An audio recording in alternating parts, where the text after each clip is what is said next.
1. Today we test how before CGI, they shot actors with arrows using practical effects. Some of the effects I'll be building today are pop-up arrows, steel-pronged arrows that shoot into wooden armor, and even cannons that launch hundreds of arrows at a time. There's not a whole lot of information on how they did this stuff back in the day, so I'll be having to figure it out on my own.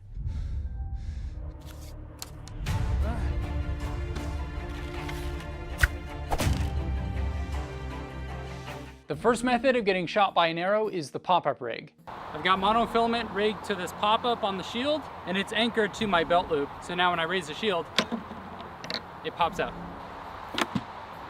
Idiot! I broke the string. Essentially a spring-loaded lever that hides underneath your costume, and then the arrow folds over to the side out of view.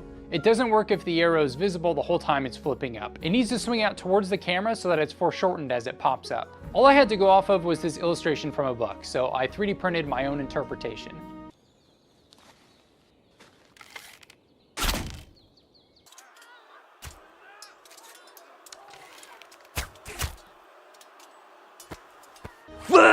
So in the movies when they get shot with arrows and then they break them off, I've always thought that was like nuts. Can you imagine this thing inside of you wiggling around while you're trying to snap this in half? That sounds horrifying. Don't break it, push it through. Pushing the fletching through.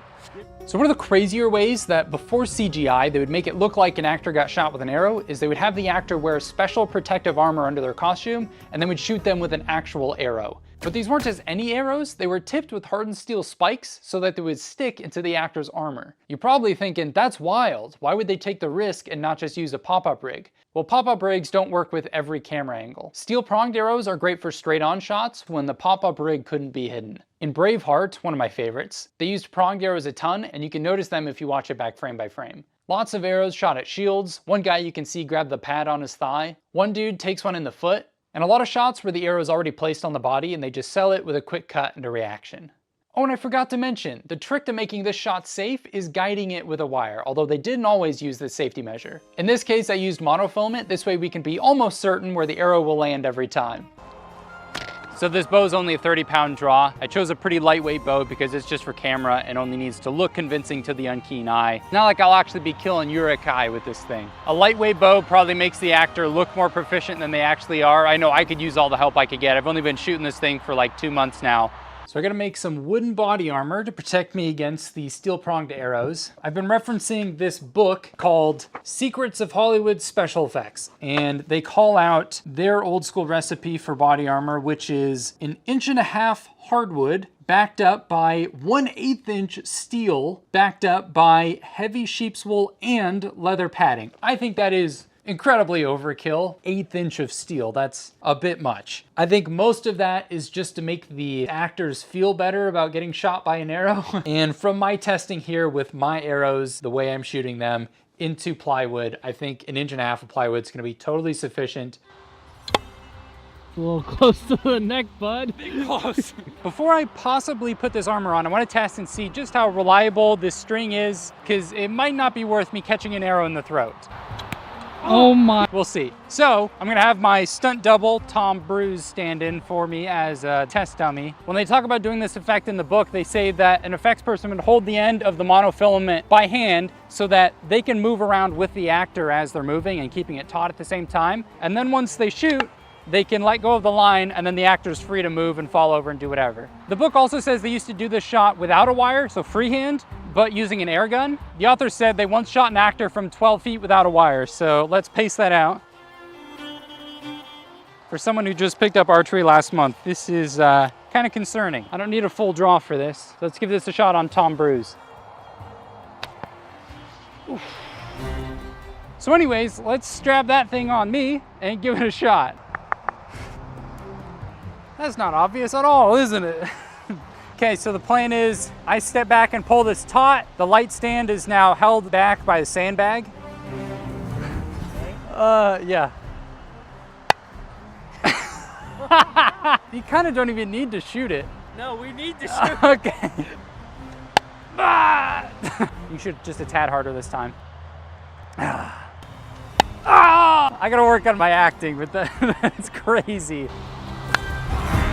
See some tiny holes.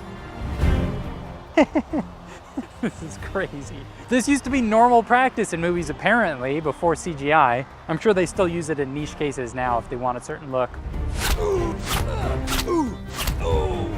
Okay, there's a lot of trust, dude.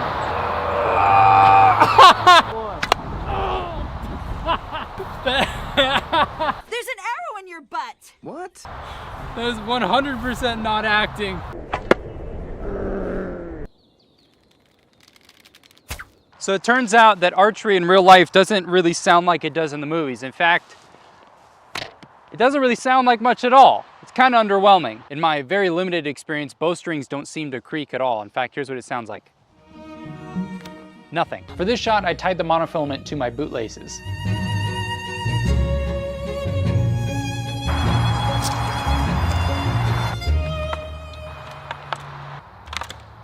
In every good medieval battle scene, there's the iconic shot where a whole company of archers looses their arrows at once to basically rain down a cloud of arrows onto their enemies. Our arrows will blot out the sun. To accomplish this, I needed a lot of arrows. I handmade 150 mock arrows that were just for the air cannons. Real arrows are expensive, and my mock arrows just needed to have the silhouette of an arrow when backlit against the sky, and so I used cheap dowels. I was gonna 3D print a bunch of arrowheads, but then I figured I could just sharpen the tips of the dowels and then paint them black. I thought about how much time it would take to mask the tip of every arrow and spray paint them black, so instead I just dipped them in thin paint. My first test was promising, but I was pretty disappointed with how short they landed. Don't tell my HOA I'm testing ancient weapons in their park. Oh my God. That was spectacular. That went like 3 times the distance as last time. Who would have thought that a really cheap valve would have had way less flow than a high quality one?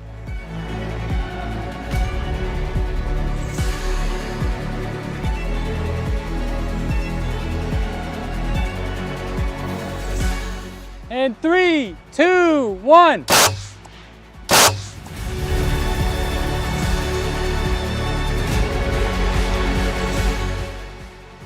That was awesome! That's pretty frightening though. So you're telling me that if I stood right here with 150 archers shooting at me, I would have been totally fine?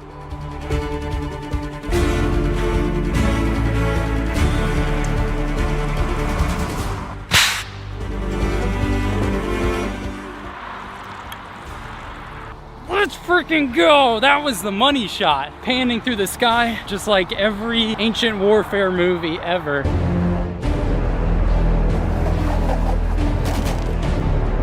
And I am fired up about learning special effects and combining it with my fabrication skills. It is absolutely what I want to be working on right now, and so I hope you guys are enjoying this. Let me know what other practical effects I should build next. Today we test how before CGI they shot actors. The effects I'll be building today are pop-up arrows. Today we test how before CGI they shot, god dang, I'm too good at that.